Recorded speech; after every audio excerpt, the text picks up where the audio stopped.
Hello বন্ধুরা, তোমরা সবাই কেমন আছো? আশা করি সকলেই খুব ভালো আছো।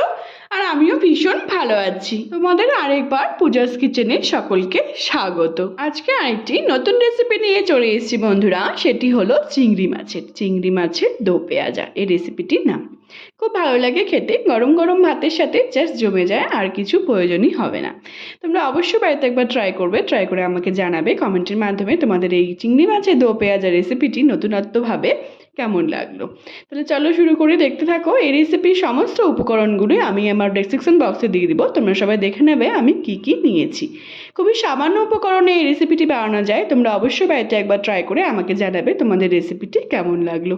তাহলে চলো শুরু করি। আমার এই রেসিপিটিকে যদি তোমাদের ভালো লেগে থাকে বন্ধুরা, তাহলে অনেক অনেক অনেক বেশি শেয়ার করার তোমাদের সকলকে অনুরোধ রইল। আর তোমরা যদি আমার চ্যানেলে নতুন বন্ধু হয়ে থাকো, তাহলে অবশ্যই আমার চ্যানেলটিকে সাবস্ক্রাইব করতে কিন্তু একদম ভুলো না। আর কমেন্টের মাধ্যমে কিন্তু আমাকে জানিও তোমাদের এই চিংড়ি মাছের দো পেঁয়াজা রেসিপিটি কেমন লাগলো। তাহলে চলো শুরু করে, দেখতে থাকো। তোমাদের আমি একটার পর একটা স্টেপ দেখাচ্ছি কিভাবে আমি চিংড়ি মাছের দো পেঁয়াজা রেসিপিটি বানাচ্ছি। খুবই অল্প সময়ে অল্প উপকরণের রেসিপিটি বানানো খুবই সহজ। তাহলে চলো বন্ধুরা শুরু করি। আমার ফেসবুকেও আরেকটি রান্নার পেজ আছে সুইট কিচেন দিয়ে, সেটির লিঙ্ক আমি তোমাদের সাথে শেয়ার করে দেবো। সেটিকে ফলো করার আর অনেক অনেক অনেক বেশি শেয়ার করার তোমাদের সকলকে অনুরোধ রইল। তাহলে চলো শুরু করি। এখানে আমি চিংড়ি মাছের দো পেঁয়াজা করবো বলে চিংড়ি মাছটিকে ভালো মতো করে ধুয়ে পরিষ্কার করে নিয়েছি। এখানে আমি 300 গ্রামের মতো মাছ নিয়ে নিয়েছি। এবার আমি সব কিছু দিয়ে এইটিকে ম্যারিনেট করে রেখে দেবো। নুন, হলুদ আর দেবো একটু কাশ্মীরি লঙ্কার গুঁড়ো। তারপর আমরা গ্যাসে একটি কড়াই বসিয়ে দিয়েছি। এখানে পরিমাণ মতো আমি সর্ষের তেল দিয়ে দিব। দিয়ে যখন তেলটি গরম হয়ে আসবে খুব ভালো মতো করে, তখন আমরা যে ম্যারিনেট করে চিংড়ি মাছটিকে রেখে দিয়েছিলাম সেটিকে আমরা দিয়ে খুব ভালো মতো করে ভেজে, লাল করে ভেজে আমরা তুলে নেব।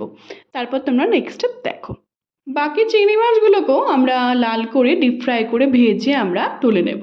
দেখো আমাদের চিংড়ি মাছগুলো কিন্তু প্রায় সবগুলো ভাজা হয়ে গেছে, আমি সবগুলোকে ভেজে তুলে নিয়েছি। তারপর আমরা একটি মশলা তৈরি করে নেব। তার জন্য আমাদের লাগছে, মিক্সিতে আমি বেশ কিছুটা কুচনো পেঁয়াজ নিয়ে নিয়েছি, আর দেবো 5-6টা কাঁচা লঙ্কা, আর দেবো 1 পিঞ্চের মতো আদা, আর দেবো 8-10টার মতো রসুনের কোয়া, আর দেবো 2 কি 1টের মতো, আমি এখানে 2টো টমেটো নিয়েছি। তোমরা টমেটো বাড়িয়ে বা কমিয়ে নিতে পারো। 2টো টমেটোকে আমি কুচি কুচি করে কেটে নিয়েছি। নিয়ে ভালো মতো করে মিক্সিতে দিয়ে একটুখানি জল দেবো আমরা, দিয়ে ভালো মতো করে স্মুথ একটি পেস্ট তৈরি করে নেব। এই পেস্টটি আমাদের পরে ব্যবহার করব আমাদের মাছে। তারপর আমরা যে সবগুলো মাছ আমরা ভেজে নিয়েছিলাম, যে তেলটি আমাদের ছিল সেটির মধ্যে আমরা গোটা গরম মশলা, শুকনো লঙ্কা আর তেজপাতা ফোড়ন দিয়ে নেব।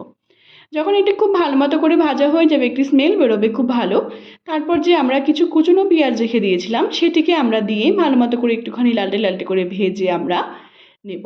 তারপর তোমরা নেক্সট স্টেপ দেখো। পেঁয়াজটিকে দিয়ে খুব ভালো মতো করে ভেজে নেওয়ার পর যে আমরা মিক্সিতে পেস্ট করেছিলাম মশলাটি, সেটিকে দিয়ে আমরা খুব ভালো মতো করে তেল ছেড়ে আসা অবধি এটিকে আমরা কুক করে নেব। তারপর তোমরা নেক্সট স্টেপ দেখো। তারপর এখানে আমরা কিছু পেঁয়াজ, আমরা খোসাগুলোকে আমি ছাড়িয়ে নিয়েছি। এরপর আমরা একটি কড়াইয়ে আমি পরিমাণ মতো সর্ষের তেল দিয়ে দিয়েছি। তারপর একটুখানি, জাস্ট অল্প একটুখানি আমরা এটিকে ফ্রাই করে তুলে নেব। তারপর তোমরা নেক্সট স্টেপ দেখো।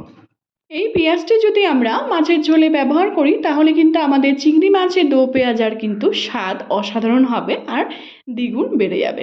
তারপর আমরা যখন ভালো মতো করে মশলাটি কষে গিয়েছে, এর মধ্যে পরিমাণ মতো আমরা নুন দিয়ে দিব, আর সব রকম গুঁড়ো মশলা অ্যাড করে দেবো।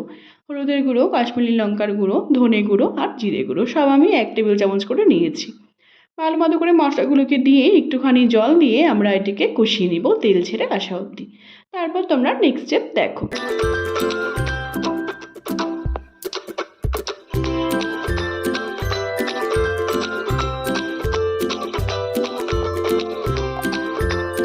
দেখো বন্ধুরা, আমাদের মশলা থেকে কিন্তু খুব সুন্দর তেল ছেড়ে এসছে। তারপর আমরা কিছু টমেটো আমি লম্বা লম্বা করে স্লাইস করে কেটে নিয়েছিলাম, সেটিকে আমরা দিয়ে দেবো। আর যে আমরা ভেজে রেখেছিলাম চিংড়ি মাছগুলোকে, সেগুলিকে দিয়ে খুব ভালো মতো করে মশলার সাথে মিলিয়ে নিব। এই টমেটোটা দিলে কিন্তু আমাদের এই চিংড়ি মাছের দো পেঁয়াজার স্বাদ কিন্তু অসাধারণ হবে।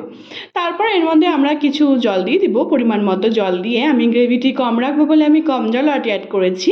তোমরা তোমাদের ইচ্ছে মতো জল অ্যাড করতে পারো। তারপর দিয়ে ভালো মতো করে আমরা এটিকে কুক করে নেব বেশ কিছুক্ষণ ধরে। তারপর তোমরা নেক্সট স্টেপ দেখো। খুব ভালো মতো করে কুক করে নেওয়ার পর বন্ধুরা আমরা যে পেঁয়াজটি ভেজে রেখেছিলাম খোসাগুলিকে ছাড়িয়ে সেটি আমরা অ্যাড করে দেবো। অ্যাড করে দিয়ে আবার বেশ কিছুক্ষণ ধরে নাড়াচাড়া করে আমরা এটিকে কুক করে দেবো। আমাদের চিংড়ি মাছের দো পেঁয়াজা কিন্তু একদম তৈরি হয়ে এসছে। তারপর আমরা কিছু ধনেপাতা কুচি অ্যাড করে দেবো। অ্যাড করে দিয়ে ভালো মতো করে নাড়াচাড়া করে এর মধ্যে আমি 1 টেবিল চামচের মতো আমি গরম মশলা অ্যাড করে দিয়েছি। ভালো মতো করে নাড়াচাড়া করে এটিকে আমরা আবার বেশ কিছুক্ষণ ধরে কুক করে নেব। তারপর এর মধ্যে 1 টেবিল চামচের মতো আমি একটুখানি ঘি দিয়ে দিব এই চিংড়ি মাছের দো পেঁয়াজের স্বাদটি বাড়ানোর জন্য। তারপর আমরা এটিকে ভালো মতো করে এটিকে কুক করে নেব। দেখো বন্ধুরা আমাদের চিংড়ি মাছের দো পেঁয়াজা কিন্তু একদম তৈরি। গরম গরম ভাতের সাথে কিন্তু জাস্ট জমে যাবে। তোমরা অবশ্যই বাড়িতে একবার ট্রাই করে আমাকে জানাবে। মাংসর থেকে কিন্তু কোনো অংশে কম লাগবে না, চিকেন হোক বা মটন হোক। এটি কিন্তু অসাধারণ একটি রেসিপি চিংড়ি মাছের। তোমরা অবশ্যই বাড়িতে একবার ট্রাই করে আমাকে জানাবে। যদি ভালো লেগে থাকে বন্ধুরা তাহলে অনেক অনেক অনেক বেশি শেয়ার করার অনুরোধ রইল আমার এই রেসিপিটিকে। আর তোমরা যদি আমার চ্যানেলে নতুন বন্ধু হয়ে থাকো তাহলে অবশ্যই আমার চ্যানেলটিকে সাবস্ক্রাইব করতে কিন্তু একদম ভুলো না। আর কমেন্টের মাধ্যমে আমাকে জানিও তোমাদের এই রেসিপিটি কেমন লাগলো। আমার ফেসবুকেও আরেকটি রান্নার পেজ আছে সুইট কিচেন দিয়ে, সেটি লিঙ্ক আমি তোমাদের সাথে সবশেষে শেয়ার করে দেবো। সেটিকে ফলো করার আর অনেক অনেক অনেক বেশি শেয়ার করার তোমাদের সকলকে অনুরোধ রইল। সবাই ভালো থেকো বন্ধুরা, সুস্থ থেকো। আবার নেক্সট ভিডিওতে দেখা হচ্ছে নতুন একটি রেসিপি নিয়ে। টাটা।